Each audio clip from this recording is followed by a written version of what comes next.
Okay, let's just jump right in. I want you to think about your home for a second. All the gadgets and appliances. You've got your fridge, your oven, your dishwasher. They're all pulling their weight, right? But what if I told you there's one that works harder than all of them combined? Today, we're going to give that unsung hero its moment in the spotlight. So, what is it? What's the hardest working appliance in your home? Go on, take a guess.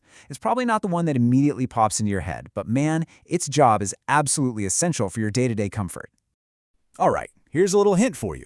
It's something that runs pretty much every single day, year in, year out. It's kind of the strong, silent type in your house. You don't really notice it until it stops. And when it stops, oh boy, you definitely notice. Any ideas yet? If you guessed your HVAC system, you nailed it. That's your heating, ventilation, and air conditioning. It's basically this invisible force field that keeps your house from being too hot, too cold, just uncomfortable. And when it fails, that comfort zone just vanishes. I'm not kidding when I say this thing is the hardest worker in your home. And isn't it always the way? Because it works so hard, it seems to pick the worst possible moment to finally give up, usually when you need it the absolute most. I mean, listen to this. This quote just hits the nail on the head. We're not talking about a minor inconvenience here. This is a full-blown emergency. That one system is literally the only thing standing between you and the brutal weather outside. So the big question is, why do they break down? Well, it turns out a huge piece of the puzzle is where you live. Location, location, location, right? To really get a handle on the kind of stress these machines are under, we're going to zoom in on one place. Richfield, Minnesota. This is a place where the climate basically pushes HVAC systems to the breaking point. So check this out. It's the insane climate whiplash that's so brutal. In the winter, you've got these sub-zero temperatures where furnaces are just blasting 24/7, trying to keep things from freezing solid. Then, fast forward a few months, and the air conditioner is in an all-out war with 90-degree heat and that thick, sticky humidity. This isn't just turning on and off. This is a system running at redline all the time. And all that stress, it has real-world consequences for the machine. All that cycling, on and off in the spring and fall, that wears things down.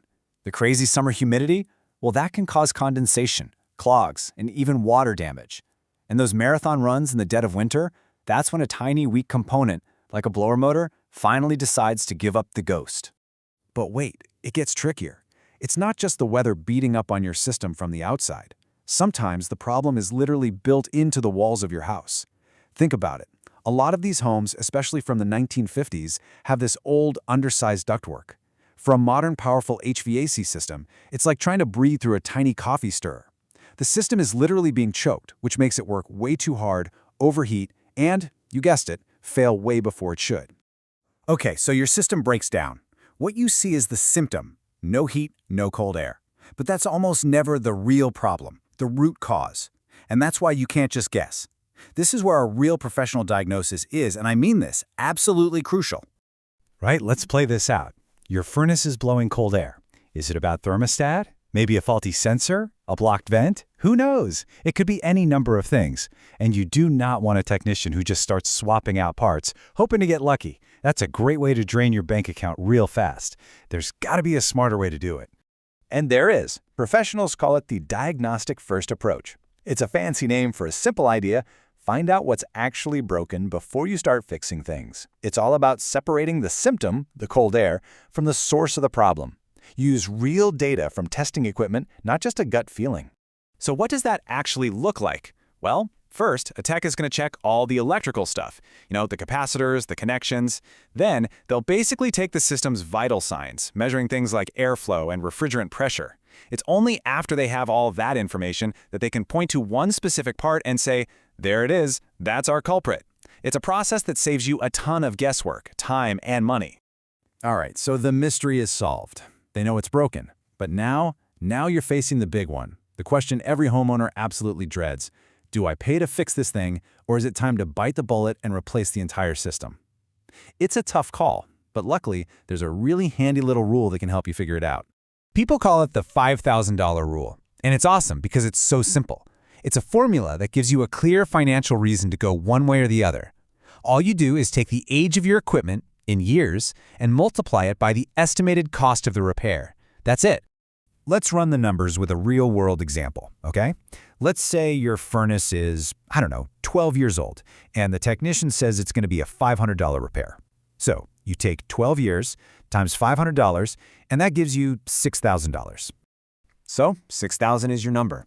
Since that's more than the $5,000 rule, the guideline is pretty clear. It's probably time to replace it. The thinking is you're better off putting that $500 toward a brand new, reliable system instead of sinking it into an old one that's just going to break again. But you know what? That's not even the whole story. There's another massive piece of this puzzle: energy savings. A new, modern system can be so much more efficient that it can literally cut your heating and cooling bills by 20, 30, even 40%. So even if your calculation is kind of borderline, those long-term savings alone can make replacement a total no-brainer. Okay, so whether you land on repair or replace, we're going to have to pick up the phone and call a pro.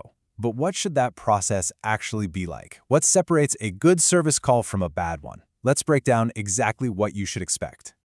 Honestly, it should be super simple and totally transparent. From step 1, you call them, you describe the problem, and they give you a specific window of time for when they'll show up.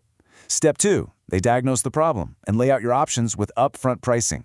No work should ever start before you know the cost. And finally, step 3, you give the okay, they do the work, and they back it up with a warranty. Simple. No surprises. No games. So here's your checklist for what a good service call looks like. Are they communicating with you the whole time? Does it feel like an honest diagnosis or a high-pressure sales pitch? A really good tech will literally show you the part that failed. And the two big ones, you always get pricing before the work starts, and there's always a warranty on their work. Those last two are totally non-negotiable. So when you really think about it, that HVAC system is this incredible unsung hero. It's humming away in a closet or in the basement, working tirelessly behind the scenes. It really is the engine room of your home, keeping you comfortable and safe from whatever is going on outside. Look, it works so hard for you, day in, day out. It's one of the most important and, let's be honest, most expensive things in your house. So I'll leave you with this one question. Is yours ready for whatever the next season is about to throw at it?